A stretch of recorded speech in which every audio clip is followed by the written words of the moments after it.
Don't do anything that I'm doing or take advice from me about anything.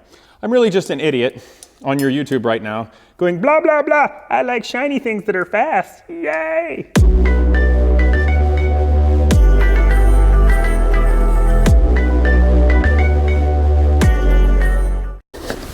Haha, what's up people? So let's continue the build on the Ducati. So this is pretty darn real world. Frankly, I don't have a proper motorcycle stand, as you can see. This is an old framework that I cut off an experimental car I was making that I then used as a paint stand. So then I threw this chipboard plywood over top, which is round, and I think we were using it for the Hamsters RC giant model Voyager plane to set the fork on, which means it's really precariously placed and I could probably push it over with one finger. That makes me nervous because I'm a fabricator and a racer and in airplanes, and I'm basically so paranoid that everything in life will go wrong that there'll probably be a small earthquake and knock over my motorcycle. So what I really need to do is just get the wheel back on so it can be on its kickstand and have less of a likely to fall over. But it's a Ducati, and the Italians think they're really cool and racy and amazing and everybody's brilliant. So the Italians put a kickstand on that you put it down and you pick up your bike and the kickstand automatically goes up. So if an idiot hops on a Ducati and doesn't know anything about kickstands on them, and they go to set it back down, they'll drop your bike. So how about we stop talking about this insanity and put this bike back together? So I'm not gonna edit this. I'm gonna do it real world. And frankly, I'm too jammed up in here with the inappropriate stuff. So the likelihood of something going wrong is relatively high. And I know that a lot of you like seeing that sort of thing, but this is real world. So here I am. I had to replace the front wheel. The one that was on this was when the bike was laid down, and while I kind of bonked out the little hop that was in it, yeah, the wheel was totally not true anymore. And I took that for granted and didn't spin it before I refinished it and painted it and had the tire mounted. And so when the motorcycle place went to balance it and the wheel's going wob, wob, wob, wob, wob, they're like, yeah, man, so we're not going to balance this, and I want you to sign something that says, I don't think you should ride this. So I did. And then I got another wheel on eBay, and it also was messed up. So I beat the crap out of it until it's, I think, reasonably acceptable. Because I'm a real person and not a massive YouTube star or trust fund baby, and I can't just go buy new fancy wheels. So you have to learn how to fix things. And that is knowledge that I hope will be important for you guys, because I think most of you guys are real world people that want cool stuff and build cool stuff, but you don't have to have just zillions of dollars to throw around at things. So here I am with the better wheel. When we spun it, it's pretty good. There's no hop. It has a tiny bit of like run out side to side, but not enough that I think is going to be reasonably noticeable when riding it. This is going to just be a street bike too. There was no cracking or any issues, and the bearings seem good. So right now I'm just tightening back down these rotors. I've got one bolt here. I think I'm just going to leave this out. The reason being is it's stripped and I need to replace it. And if I leave it out, my obsessive compulsive mind in terms of racing details will notice, hey dude, there's a bolt missing. You should totally go get another one. But if I don't do that and I put it in there, I might forget because I say, hey, the bolt's in there, we're good. And if I go tightening it down with it being stripped out and I want to take it out again in the future, it's going to be a disaster. So this is what I am doing to remember to do that. I'm not necessarily suggesting you do that because it's 2019. Everybody likes to try to sue everybody. So what I'm going to say to you is, yeah, don't do that. Go get magically perfect hardware with some certificate from somewhere that's grade unobtainium. Put it together before you ride it. And then if you want to ride motorcycles, just don't go ride them because they're all dangerous. And so that's my official advice. Don't do anything that I'm doing or take advice from me about anything. I'm really just an idiot on your YouTube right now going blah, blah, blah. I like shiny things that are fast. Yay. Which is true. That's very true. I am an idiot that likes shiny things that are fast. And I appreciate that you're watching me as an idiot that likes shiny things that are fast. Okay. So this wheel, Casey, shut up and build a bike. So the wheel's looking good. I got the bearings in it. That's all cool. Now I have to coordinate this. I got carbon fiber fender, and this thing is laying on its fork. First thing, if I were an intelligent man, would be to get this bike so that it's not likely to fall over. So what I've got at my disposal is an engine crane. I know, you bike guys. Casey, you're so, what, if you have a fancy watch and a Batmobile in your shop, how are you so stupid and don't have a proper motorcycle thing? Well, I don't, okay? And there's no one around here to buy it. And if I had just money to throw at tools I'm gonna use like once or twice, then my life would probably be different and I wouldn't be on YouTube giving you guys entertainment and good information. So just like, let me struggle with what I got, like a real person. So I'm gonna use this engine crane. That's obnoxious. So what'd you do today on YouTube, honey? Oh, I watched Casey struggle and make fun of himself with an engine crane. That's what I did with my day. What did you do with yours?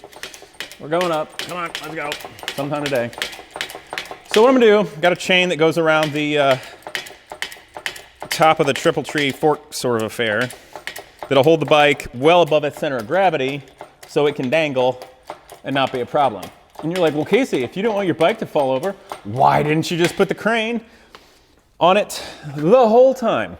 And I will say, well, man, I did, but it lost its prime and pressure and started to sag down. And while the bike was okay, it started to rest on this lightweight windscreen, which I don't feel like having to replace just because I didn't pay attention to the fact that mechanical things are not perfect. All right, there we go. So I'm just using my hands to pump this up without much pressure to get it positioned in a place that makes sense.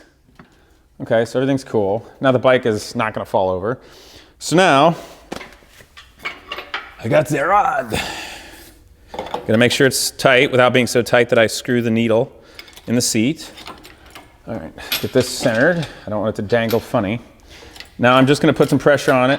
We're taking the pressure off the fork. And everybody watches my Ducati fall to its death. Now this is picking it up slightly sideways, I'll be frank. But as long as the center of gravity is down below, we're good. Okay, so we're good right now.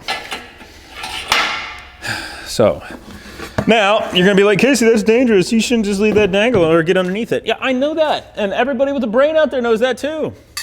But I don't have amazing magical tools to do all this with, so I gotta make do. So how I'm gonna keep myself from not getting hurt right now is by not getting underneath the motorcycle. Well, Casey, what if your bike that you work so hard on falls and hurts itself? Yeah, that would suck. So I'm gonna try to do this quickly and pay attention to it and not do it badly so it doesn't. Simple as that. Okay, so big axle. Ooh, isn't that nice?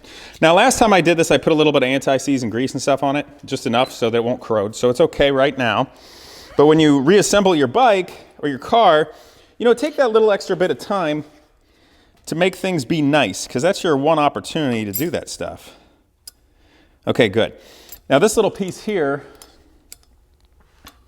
I'm probably not gonna take a picture. I'm just gonna try to show it to you.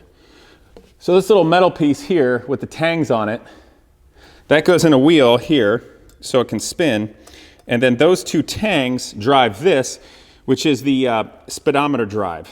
It has a white, looks like it's cracked too. Oh, of course it is. It has a white nylon thing here that spins the spur gear, and then there's a worm gear here, I believe that's how it works, to spin, and then that spins the cable, which goes up to your mechanical speedometer, and that's how that works. So this has to be in place to drive it, and then I have to have this speedometer drive in here for that to work.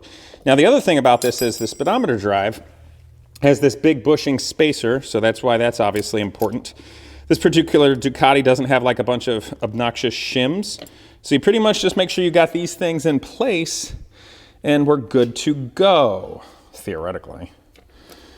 Okay, wake up, Casey, pay attention.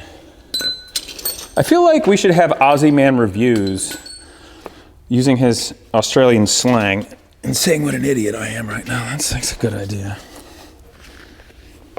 I hope the audio keeps working, because I got that in my pocket, and it'll probably break the wire, and that'll be frustrating. Gosh, Casey, you're such a pessimist. Why are you so pessimistic? Because I've like lived through life and gone outside, and it's tough. Well, Casey, if you're such a pessimist, why do you ride a motorcycle? They're dangerous. Because the way I look at it is, I shouldn't say that. That'll tempt fate. Casey, you're tempting fate. I'm like, well, good. Because if I ever meet that guy, I'm going to punch him in the face, strangle him, and take his job because I'm sick of that guy screwing people over. Ooh, that's deep. If not a little aggressive, huh? All right. Okay, get that there. Okay, good. Okay, so with lots of things in life and cars and bikes, it's all about getting it to where... Okay, relax for a second. So now it's hanging, right? Struggling. Watch all these motorcycles. People are watching me struggle. Oh, Casey, you're an idiot. Why are you doing it that way? You could have done it like this. That would have been easier. Yeah, okay, well, you're right. That would have been easier, but I did not have those things available to myself. But if you are so smart and generous as to help me learn these things, then, you know, I'll do it differently next time. Okay, so the axle is in place. So how this works is in the fork, this part, this casting, this giant axle goes through, and it's a big Allen wrench, and it threads into an inset over here. And then once it's threaded in place, and there's goes side to side playing the wheel, then you clamp it down with these Allen wrenches. Obviously, you don't want to strip them out. So let's see, which one fits it? That one fits. Hooray! And here's where you got to put a little pressure on it. There we go. Okay, so I pushed it there. Now hopefully it'll grab the threads. Good. Let's grab the threads, and now it's going in place. This isn't going to tighten it up so much, and I don't want to, I don't know if you go until you stop or you go until it just connects to the bearings.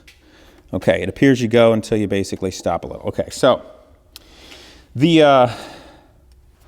not that size. The clamp of the fork to that, pay attention, Casey. Everybody's watching. They're going to tell you how dumb you are because you can't pick out the right Allen wrench size. Okay. I hope you guys don't hate me when I do that. But really, if you've ever been on the internet, or I mean, like all of us, you know, anything, everybody judges you all the time. The whole thing about don't judge is hilarious because that's all anybody does. So you just got to expect it. But it's human to realize it's really annoying. I've done plenty of videos where I talk about my opinion or something that's frustrating or I think is stupid. And I start the video with, hey, I'm open to change my opinion. Or, hey, this has been my experience, but I would like to have a better time. And so you come out real reasonable, just say something, and then everybody gets mad, calls you an idiot, low information, you should die. It's like, hey, I just told you I'm open to change my opinion, and I don't know everything. Okay, so that's snug, and the clamp on the other side is tight, so now I'm going to snug this one down. Excellent. Here we go.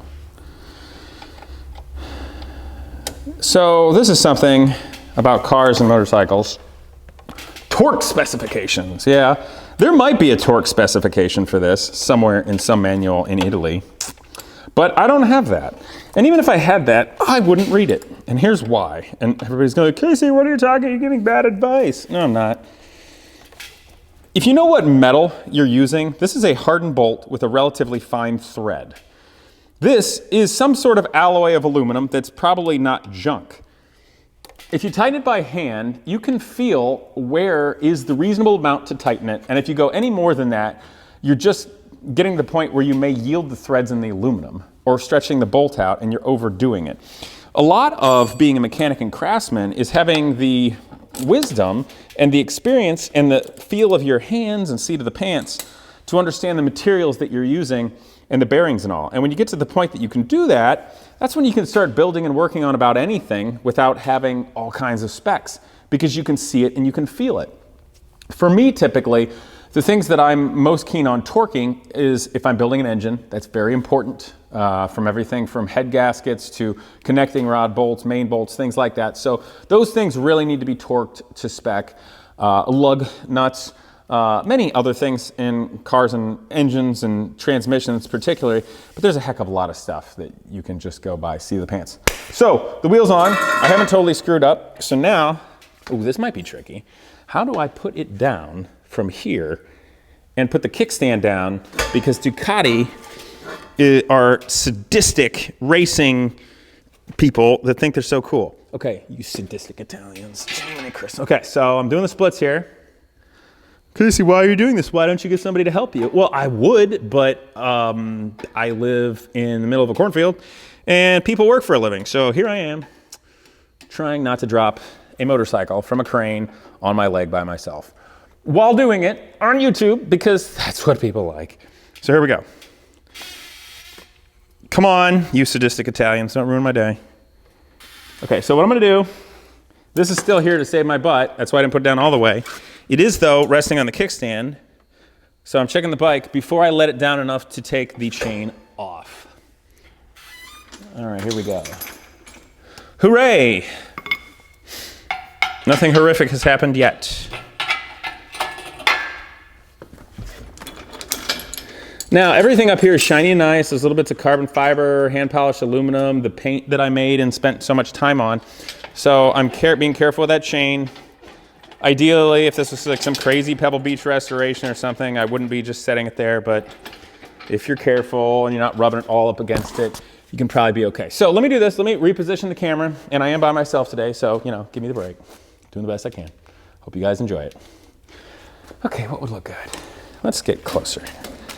Let's see. Giving it a try, guys. I think that'll work. We'll make that work. Okay, yous guys.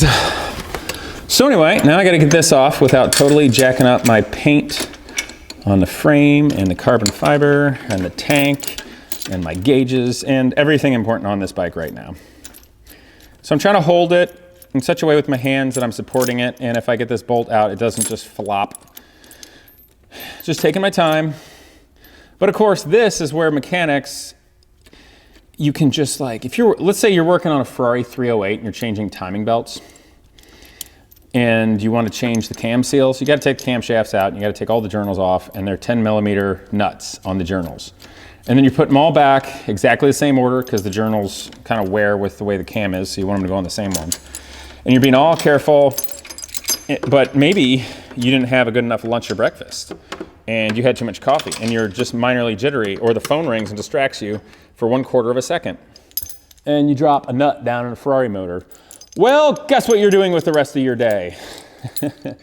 You're having the instant pleasure of learning that you screwed up and having to concentrate. So that's really where the magic of being a mechanic comes in, is all those tiny little things that nobody thinks of.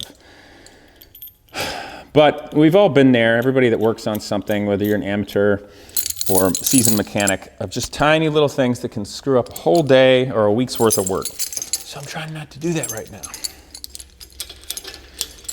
Okay, Ducati. It's on the ground. It's got a wheel that might work. All right, let's see. I think I should go ahead with you all and do the brakes. I'm back, yous guys. Okay, so I took off my jewelry because I am a blingy married person, and I got some gloves. And the thing I don't like about gloves is they get thrown away, so that's environmentally bad. Oh, Casey, you're some sort of derogatory weird new slang word that I have to go look up on Urban Dictionary because I want to pigeonhole you into like one political corner like I do everybody else. Now, just, whoa, can I just like be okay with the environment and work on cars and like have good values too? Chillax, everybody. So yeah, so bad for the environment, good for my nervous system, in case I have to use some toxic, horrific cleaner that I already forgot. Where did it go? Here it went. Gosh, the internet's crazy, but I'm still gonna build stuff on it because I think you guys enjoy it. And if people want to mouth off, hey, that's all right. Sometimes it's funny. Anyway, so I got my brake calipers here. Check it out. And I cleaned them up half decently, but I didn't clean them up completely decently because I have a life and they still look good, and I'm gonna ride this and it's gonna get dirty. And as long as they work well and look nicely, that's just fine. And then someday if I become so insanely pedantic that my life is not complete unless my brake calipers are insanely shiny, then I can change them then. But right now, I'm not going to do that. Okay, so inside goes on the bottom. This is the right side. I want to remember which brake pads went where. These are still perfectly usable. And I don't, oh, frick. And I peed brake fluid on my jeans, which means my wife is going to yell at me. So I could report on that. Doggone it, that was dumb. Okay, so I'll just pee the brake fluid over here. I'm not accustomed to doing stuff like this on YouTube. I would do this normally.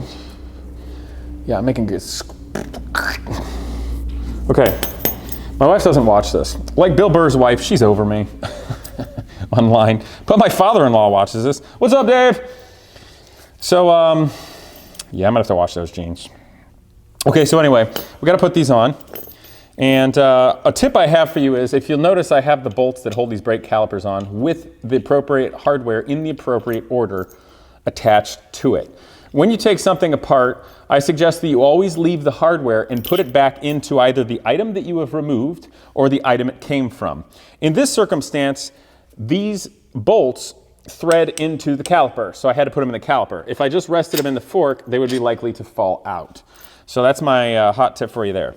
Now the other thing, and you guys might as well just know, I don't have any more brake cleaner. I've got carbon choke cleaner, which will do a half decent job of diluting this quickly and getting rid of it. It's not ideal, but it's better than nothing.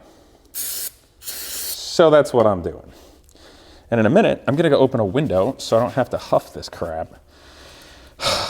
Do take care of yourself. There's plenty of old timers out there that are like body paint men and whatnot that would get stuff in their nose and then clean out the inside of their nose with lacquer thinner. And now they're dying a slow, painful, horrible death. So don't do that, you know, avoid things like this.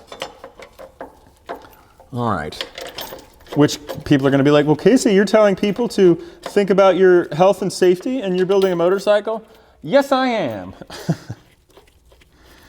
Keep yourself healthy so you can enjoy life and make good, quick decisions and don't have screwed up reflexes so you can go enjoy riding a motorcycle. You bunch of keyboard warrior SJWs. Casey, it's not nice to say that. You're gonna make people mad. Well, why are you watching my channel? You can turn it off if you don't like me saying the truth. It's helping you build a bike, giving you free entertainment. I hope, maybe not. Casey, you should not be saying the truth this much and giving your inner monologue on public. Well, why not? Bob Ross had it nailed. The old painter guy on PBS in like the 80s and early 90s. He apparently was in the military and then he was painting.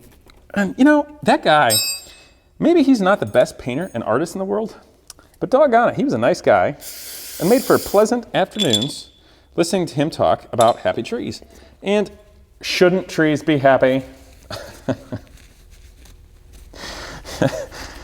He was a nice guy. I only say that because I kind of feel like Bob Ross right now working on this motorcycle and talking to you with my inner monologue.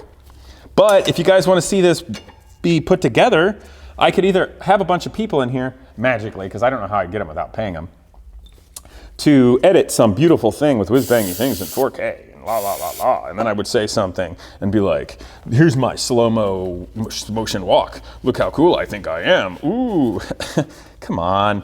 I mean, you guys can fast forward. And the other thing is, if I just build this for real right here without editing, then you can see what building a bike is really like. And if you enjoy that, and maybe you see how I struggle or don't struggle, and that's gonna help you all build something cool in the future. That's fascinating. It pushes it there. I should have looked how that went. I don't know how that went. Okay, so long story short, there's a clip here that pushes on the caliper and then pushes one side of the pads down, which kind of sticks them in place.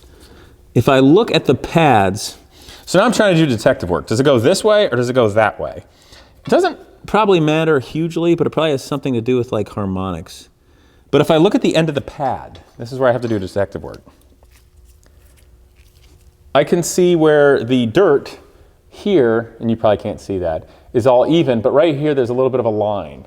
And it's on both sides. So that tells me that this clip pushed on this part of the pad, which would be the leading edge as the rotor is rotating. So I'm gonna put it back together that way. So that's a tip for you all. If you don't remember how something went back together, if you do some detective work and look carefully at telltale signs, if something is thread, the dirt, the corrosion, what's disturbed, you can tell how something went. Same holds true if you're putting back together a wiring harness of some kind and you don't remember which wire went where. If you look at the bends that are in them from being together for a long time, haha, get in there. There's a little like, these pins have a little spring type thing that gets boinked into place. And then it has a little clip, little pin that goes in so it doesn't pop out. I'll do that in a second. Okay. And then I'll forget, and I'll forget it on YouTube, and then there'll be like 1 million comments below. They're like, Casey, you have the IQ of a tree iguana. You can't remember anything. Why are you building motorcycles? Okay, well, you know, tree iguanas like to ride motorcycles too, man. Or maybe they don't. I don't know. Okay, so here we go. So on this motorcycle, I didn't want to use the old 90s, rubber-based brake lines. So I got these, which are stainless steel, braided. So that way, all the braking effort will hopefully go right into, well, this sucks. We'll go right into, man, this really sucks. It's a funky twist going on. This might work. I don't like that at all. That is hellaciously dumb looking. Does it go this way? So this has a bend in it, as you can see right here. And I'm trying to decide how this needs to orient, but you can't just twist it. And I've already got it connected at the top because I thought I was all cool and like should go ahead and do that. But maybe I can go this way. Maybe that works. Looks dumb because it's in the Airstream. Does it go like this? Well, this is dumb. Okay. It would seem that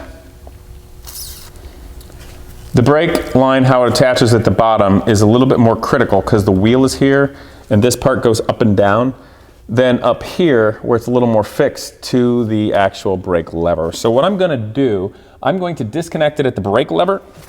Fortunately, there's not fluid in it yet because they're brand new. And then come back to that. I will probably edit this. Let's see here. What size is it? 13 millimeter maybe? Negative, it's 14. That sounded wrong, so I don't want to say it. But it's right, apparently. Okay, and that's good. So this bolt here has both brake lines attached to it. And you guys can't see this, I know. You're probably happy with not seeing my big, beautiful face. As the Aussie man would say. And now some of you are like, I hate it when Casey tries to be hip. He's not. He's so old. Well, you know, I like Aussie man too. Okay, so anyway, so you can't see my face, whatever.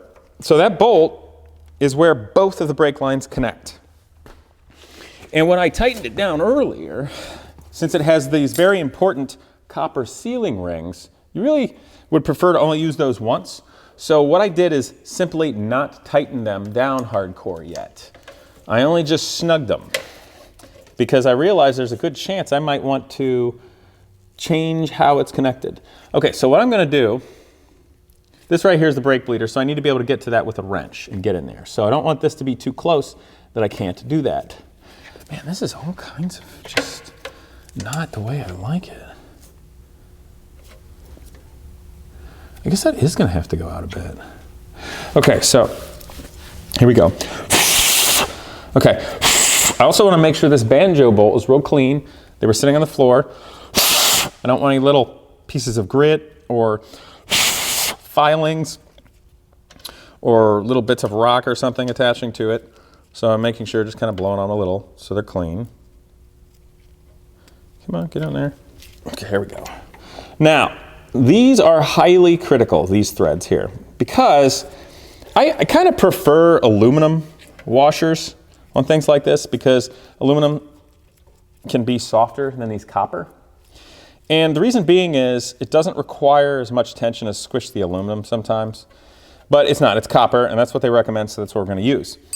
But if I cross thread, see, I'm doing this by hand, getting all the way down, because if I cross thread this brake caliper, you're screwed. Even if you can just barely do it and then you get it back in straight, it potentially is off just enough that it's almost impossible to get this sealing washer to seal well enough for the high pressure hydraulic fluid that's coming out, and you're screwed. So you need to make sure that goes in real nicely, and it is. And then I want to be real careful as to where I'm going to put this thing. What I'm going to do, I'm going to have this come out a little bit, but not so far it's like sticking out in the Airstream and looking dumb. It would look nicer if it was there, but there I can actually get to the bleeder. So I guess we'll go right here. Okay, so I'm going to tighten this And you want to get it right the first time. If you over tighten it, you potentially will strip out your brake caliper, and then guess what? Time for a new brake caliper, basically. Okay, so we're gonna go with that. If it weeps a little, I'll give it a little bit more. But if it doesn't, we're good, and I don't wanna strip it out. So I have this come out a little bit. It's not beyond the airstream. And what it does is it comes out, goes in, and then like this. So when this is going up and down, it can flex like this. If this just went straight this way, when it goes to flex, it would like pop and go every which direction you don't necessarily want. So in this circumstance, I'm gonna have this brake line come out. But I think this is where I'm gonna end this video today. I'll bleed it later. I can show you that maybe next time, but I don't want this to drag on forever. And you guys are probably already thinking I am a crazy eccentric goofball with an unusual inner monologue. But if you've listened this far, then you're probably somewhat entertained, and I'm glad. But I hope you're enjoying this Ducati build. I hope it inspires you all to build something neat, whether that's a bicycle, slot car, car build, or maybe your own motorcycle, because that's what this is all about. And I hope you guys will take the time to like, comment, and subscribe. See you guys next time.